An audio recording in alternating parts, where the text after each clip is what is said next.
Hey everybody out there, my name is Dragnix, and they say war never changes, or at least the Fallout series does, but when you got little girls shooting rockets and lasers all around you, I'm pretty sure war has changed, and that's the case in Sora. It is the sequel to Suguri, it is $8.99, comes out in the Steam store today. It's a shoot 'em up and it's involved with the 100% Orange Juice series. Yeah, the board game series. You get an extra character if you buy this game. Now, before I begin this review, I want to make sure you guys know this key was obtained from the developer for the purposes of review. That won't change my opinion in the end, but you guys should know that because of FTC guidelines, as well as the whole morals thing, you know? Now, it is a basic shoot 'em up game. Basically, the idea here is that you kill everything on screen with lasers and rockets and try to get to the final boss of a stage, kill him and her, and end the stage and move on. Now, there are two main modes that I see, the story mode and the arcade mode, and I'm going to focus on the story mode because the arcade mode just feels sort of like a rehash of the story mode. It's just one continuous loop. Now, in terms of the unique features about Sora, there are 3 choosable weapons that you can bring into battle. You have your normal weapon, which is sort of a laser, you have your secondary weapon, which is usually a bazooka of some sort, and then you have your special weapon, which is a sword. As you go along and as you play through the game, you will unlock different weapons. However, they haven't really felt that much different. There are little kinks to it, like being able to charge a weapon, or it being a little bit more short range versus long range, but the basics really stay the same. Now, this is complemented by a cancel system, very similar to fighting games. The idea here is that I can start a move like a laser, and I can fire the laser in question, but then I immediately can fire a rocket or a dodge mechanic at the cost of a little bit of heat, which I will get into a little bit later on. Now, the idea here with canceling is that if you just fire your laser by yourself, you're vulnerable for a period of time, aka you can be hit. If you can fire a laser and then dodge, or fire a laser and then, hit a rocket into someone, you can either do more damage or put yourself into a better position. I like this mechanic. It keeps the action up, and you sort of have to be very careful about when you use it, as I'll get to later on. What's also interesting here is the dodge mechanic. Now, unlike other games, this dodge mechanic can go for an extended period of time. You hold down the dodge button and you can move around the screen at a very fast pace, up to 10, 15, 20 seconds. And there are reasons to do this and reasons not to do this. Now, while dodging, you are mostly immune to beam-type weapons, and in fact, if you time it just right, you can actually earn a little bit of hypermeter, which is used for the bigger attacks that will also give you a little bit of bullet immunity during it. Now, this seems like you should be dodging all the time, right? Well, here's the problem. There's beam weapons, and then there's live ammo weapons, aka missiles, aka torpedoes. Now, those will hit you while you're dodging, and it's complemented by this heat meter in the top left-hand corner of the screen. As you are using the dodge mechanic or using special abilities like cancel, that heat meter will rise.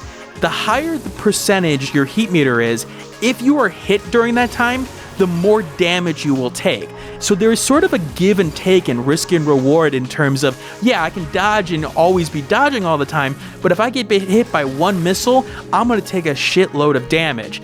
And at a basic level, that really works. The idea here is that you can dodge all the time, but sometimes it's actually nice to just move a little bit left and right so that you don't take that damage or sort of accumulate that heat. The heat will start to build over time, and while it lessens as you sort of, cool down per se, in the right situation, it could be catastrophic. Now, I can go into some of the other mechanics like the lock-on mechanic, for example, but let's bring it back to the fun of the gameplay. At a core level, the game is a bit fun. It just has a frustration factor to it, which I will get to later on. Now, the fact is that the controls are good for this game, in particular with the controller. It is serviceable with the keyboard, but with the dodge mechanic in particular, the control stick is a lot easier to use your character with than keyboard controls, that's for sure. Now, the game does have rebindable keys for those who are interested, and I did appreciate that. However, I will say this, if you're going to have rebindable keys and settings, put it in the options menu within the game in the pause menu, because sometimes I forget exactly where the controls are, like, okay, what did I bind these controls to? And it would be nice to see that in-game as opposed to having to exit out of the level and go to the main menu. Now, a couple of interesting mechanics, good controls in the most part. What's holding the game back in terms of gameplay? Well, it's its difficulty curve, unfortunately. Now, bullet hell games, in particular from Japan, can be very, very difficult, and I wouldn't even classify this necessarily as a bullet hell game, more of a shoot 'em up. It does have 3 difficulty settings: easy, medium, and hard, but I would classify them more as hard, impossible, and what are you doing, please stop. See, there are 2 different distinctions I want to make here. There's a fair hard and an unfair hard. Fair hard is a game that expects perfection out of you, but it keeps the rules consistent and it makes it so that you are prepared for something if you see the indicators of them coming. Unfair hard is a game that throws a lot of things at you and it feels random. It feels like you aren't prepared to deal with it, and unfortunately, Sora falls into that second category. A great example of this is a second level boss fight. In this boss fight, you see these boulders that will come at the boss. They will be summoned towards her and you will be caught in the middle of them. Now, you have a way of predicting where these boulders will go, and there's these very, very faint blue lines that you can see. It's very, very hard to see, especially from far away, and I only noticed it when I got close up to the screen in frustration. Why they are so faint, I don't understand. And if you're paying that close attention to that little detail, you'll miss the lasers around you and everything else that's going around you, which is a problem because, again, you'll take damage. It's those kinds of design decisions that I really, really don't understand.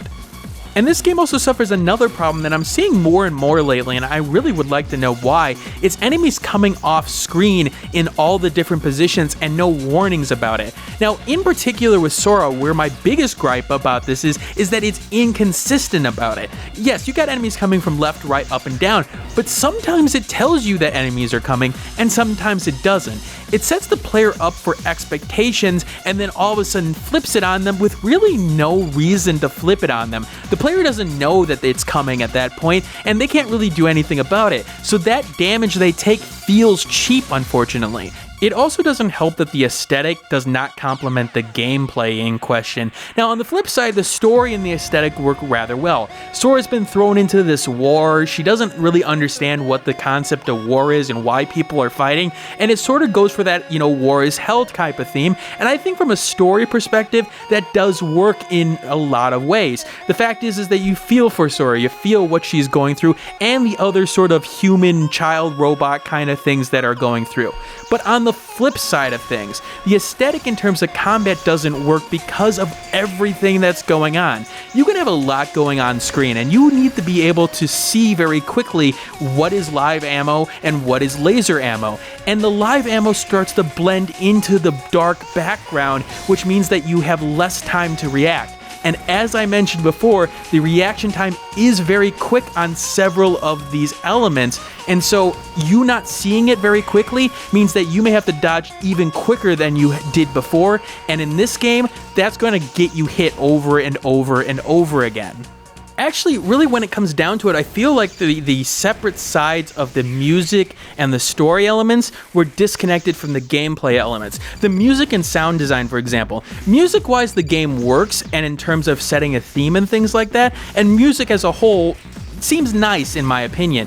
But in terms of sound design, the characters in question in combat feel lifeless. They don't say a lot of things, and the lasers that shoot, yeah, they make a sound, but having a sound of somebody coming into the screen would also be appreciated. I feel like there were sounds missing in terms of the implementation here, and in particular with the implementation within combat rather than the implementation of during a cutscene, for example. I think when coming together with all these elements, the game falls apart, unfortunately. Yeah, there are some good elements to the gameplay, in particular the heat mechanic and the dodge mechanic, but they feel disconnected from the level design. They should work hand in hand. They should have a handshake between them. Yes, they can have their different designs, but they should complement each other. Unfortunately for Sora, I felt like they didn't complement each other, and that ended up being an inconsistent experience, which was only added to by the frustration level. This game had that frustration level where I was just like, I'm done. I don't want to play this anymore. And I came back to it several times, not having learned a lot, unfortunately. For me, Sora is a game that I couldn't enjoy. I couldn't get over the difficulty curve and the unfairness that I think the game threw at me. Now, if you think you can get over that hump, the elements of the dodge mechanic and the heat mechanic do work rather well, and at a core gameplay level that can be fun. For me, it's not enjoyable, but it could be for you. Overall, I won't recommend it, but take a look at other reviews, and in particular some gameplay that you've seen here, and make the decision for yourself. Alright, this is Dragnix signing out. I hope you guys got an understanding of what Sora has to offer. I will leave my Steam review in the description below. And again, if you want more content like this, subscribe, and I will see you all later. Hey everybody, thanks for watching. If you want to see more content like this, hit that subscribe button in the middle of the screen. The last video I did will be in the top left, and a related video to this will be in the top right. I do have a Twitter handle at the bottom left, and a Facebook page at the bottom right. And of course, you can always subscribe to the Google Plus portion. Anyway, thanks for watching, and keep on gaming.